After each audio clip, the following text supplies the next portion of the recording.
ASEAN Free Trade Area atau AFTA tinggal beberapa bulan lagi untuk Indonesia.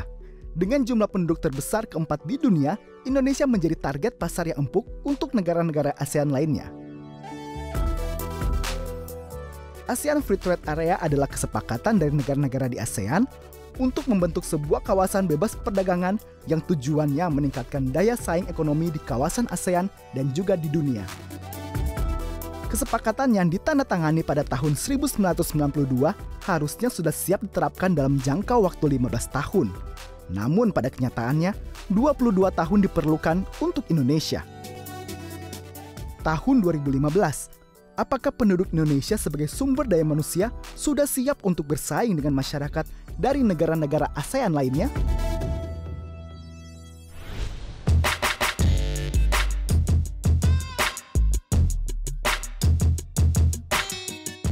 AFTA sudah di depan mata, namun gema AFTA masih belum bergaung sampai ke seluruh tanah air.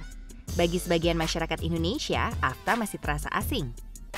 Saya belum pernah mendengar tentang AFTA. Kita belum tahu sih, kita bingung gitu. Saya belum pernah mendengar kata AFTA. Lebih jauh pengertiannya belum mengerti kami. Jadi bisa dibilang ya kita belum mendapat informasi ya.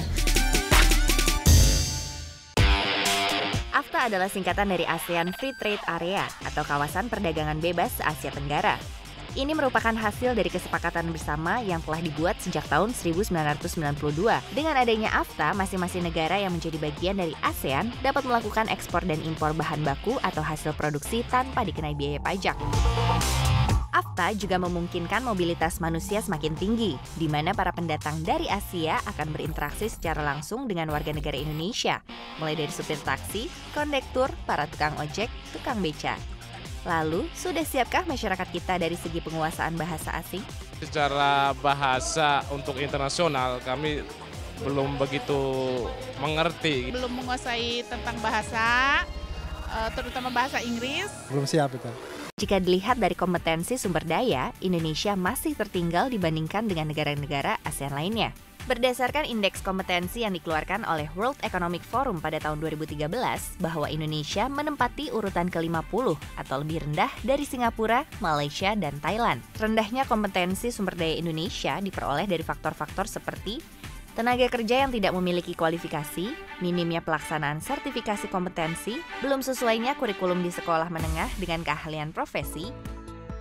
Kita harus meningkatkan kesiapan itu. Mungkin di awal kita akan tertinggal, kita akan tertatih-tatih, tapi jangan pernah putus asa. Bukan berarti kita akan kalah selamanya. Jadi justru kalau kita di awal kaget, jadikan itu sebagai pelajaran, lalu gunakan itu untuk bisa memperkuat. Bahwasanya ada yang belum kuat pasti ada. Negara lain juga menghadapi suasana yang sama. Jangan menganggap orang lain itu jauh lebih hebat dari kita. Tentunya pendidikan kita perbaiki, ya. Sistem ekonomi kita perbaiki agar lebih efisien, ya. Kerja birokrasinya juga harus makin efisien. Keberadaan AFTA sangat diharapkan untuk menimbulkan iklim kompetisi yang produktif, karena dengan adanya persaingan akan memunculkan inovasi kreatif. SDM yang betul-betul harus bisa bersaing di tingkat internasional. Jadi tidak cukup lagi di tingkat lokal saja. Knowledge saja kalau tidak kita lakukan itu menjadi sesuatu yang tidak berguna gitu. Menjadi spesialis di situ dan kita menjadi championnya. Realisasi AFTA sudah tinggal 1 tahun lagi. Puncaknya, jika AFTA sudah terrealisasi, maka kita akan melihat berbagai produk dari negara-negara ASEAN. Siapkah produk lokal bersaing dengan produk-produk luar? Saya punya originalitas, jadi saya percaya dengan saya mengembangkan dengan banyak inovasi, itu akan bisa terus bersaing sih, mampu bersaing. Siap-siap aja sih, sekarang aja sebenarnya kita kan ngalamin pergolakan juga ya. Tas ini kan desain sendiri juga, jadi produk sendiri. Nunjukin Indonesia itu nggak cuma yang bagian etniknya aja gitu loh, jadi saya mau tunjukin sisi modernnya juga. Produk-produk Indonesia itu masih banyak produk-produk yang bisa kita bilang qualified. Kita itu benar-benar membawa budaya, bukan sekedar fashion di sini. Jadi kalau orang luar negeri nge-search nama Matto itu yang keluar tentang Indonesia semuanya. Bahwa orang Indonesia pasti mencintai budayanya dulu. Kalau persaingan dengan orang luar negeri, untuk sekarang pun kita sudah mulai mengekspor produk kita. Harus siap, karena kalau kita nggak siap pasti nanti kita akan kalah dengan serangan-serangan produk maupun sumber daya dari luar. Punya ciri, punya karakter, dan unique selling point kita punya apa gitu, mungkin dalam sisi produk kita. Nah, untuk nge-branding produk itu tidak hanya di lokal, tapi kita juga berani mungkin pameran di luar negeri, exhibition, setiap kegiatan di luar kita ikut aktif gitu. AFTA akan menjadi peluang hingga keuntungan bagi negara yang siap.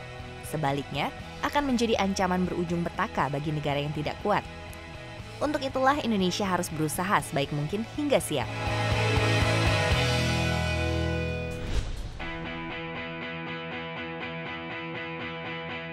Menurut saya peluangnya besar untuk ASEAN ini. Kenapa? Ada 4 hal. Yang pertama, sumber daya manusia sebagai pasar primer akan jadi besar. Coba Indonesia sekarang hanya 250 juta. Bergabungnya ASEAN menjadi 600 juta. 2 kali lebih menjadi sumber daya primer untuk memarketkan produk-produk ASEAN. Yang kedua, sumber daya alam yang luar biasa. Yang ketiga, sumber daya ekologi. Kita di lingkaran Khatulistiwa. Ketiga hal ini menyebabkan sumber daya ekonomi ASEAN luar biasa. Anda bayangkan kalau ini bergabung menjadi satu, itu adalah peluang lebih besar daripada ancaman buat negara-negara kita ini. Tentunya kalau kita siap menghadapinya. Kita sudah dikaruniai Tuhan dengan sumber daya alam, ekologi, dan semua yang bagus. Kita nggak ada gunanya kalau sumber daya manusia sebagai aktornya ketinggalan. Kita akan jadi victim, bukan vektor. Kita akan jadi playground, bukan player. Kenapa? Yang bisa mengolah itu semua adalah sumber daya manusia. Jadi yang paling utama, yang harus ditonjolkan bukan jumlahnya 250 juta, tapi kualitasnya. Minimal SMA itu sudah nanti ada basic sekali. Kalau bisa pendidikan kejuruan, D3 harus ditingkatkan. Makanya budget 20% sangat penting. Kalau ini tidak, kembali kita akan jadi pasar. Akhirnya kenapa? Karena di Malaysia, Thailand semua bisa memproduksi lebih murah. Dan kalau kita produksi lebih mahal, lebih baik impor. Dan bagaimana supaya produksi kita lebih murah? Adalah pendidikan. Jadi buat saya pendidikan adalah salah satu yang paling utama. Pendidikan yang kuat didukung dengan R&D yang kuat, penelitian yang bagus. Nah kalau ini jadi seperti menjadi satu kesatuan, rasanya orang takut sama kita loh. Individu yang saya sebut harus mempraktekkan istilah KPI. Saya harus berpikir K, kualitas. Apa yang saya lakukan berkualitas enggak? Dan kualitasnya tidak boleh jago kampung, jago kota, jago ASEAN. Saya melakukan sesuatu selevel ASEAN enggak? Yang kedua, produktif. Kalau cuman kualitas setahun satu enggak ada gunanya. Juga produktivitas. Jadi banyak tapi berkualitas. Bicara soal kuantitas ini, produktif berapa banyak kita bisa keluarkan. Itu artinya dengan apa? Dengan kerja keras. Tapi yang ketiga juga inovasi. Kalau masing-masing individu terus disemangatkan, setiap orang harus berkualitas ASEAN, produktivitas ASEAN, inovasi dengan ASEAN, kita bisa masuk yang kedua, institusi. Perusahaan harus mengembangkan yang seperti ini. Produknya juga harus berkualitas ASEAN. Produktivitasnya juga ASEAN, inovasinya ASEAN. Jadi perusahaan, dunia usaha, masyarakat harus mendukung karyawannya untuk berkualitas. Jadi perusahaan harus memikirkan pengembangan karyawannya, perusahaan harus spend budget supaya karyawan tahun ini punya pendidikan yang berbeda dengan tahun lalu. Nah kalau ada institusinya sadar, dia berkontribusi buat individu, baru yang ketiga. Secara nasional Indonesia, kita harus bikin kebijakan-kebijakan supaya perusahaan kita, perusahaan Indonesian Incorporated ini mampu bersaing di pasar ASEAN. Jangan sampai kita malah membatasi perusahaan kita. Semua perusahaan dibantu oleh pemerintah untuk bisa kita menang di pasar ASEAN. Setiap individu bangsa Indonesia, setiap perusahaan yang mengaku merah putih dan negara bersatu menjadi sesuatu kesatuan. Berpikir cuma 3. Kualitas, apakah yang kau lakukan hari ini berkualitas? Tingkat ASEAN. Apakah hasilnya produktif? Tingkat ASEAN. Dan apakah engkau melakukan inovasi? Tingkat ASEAN.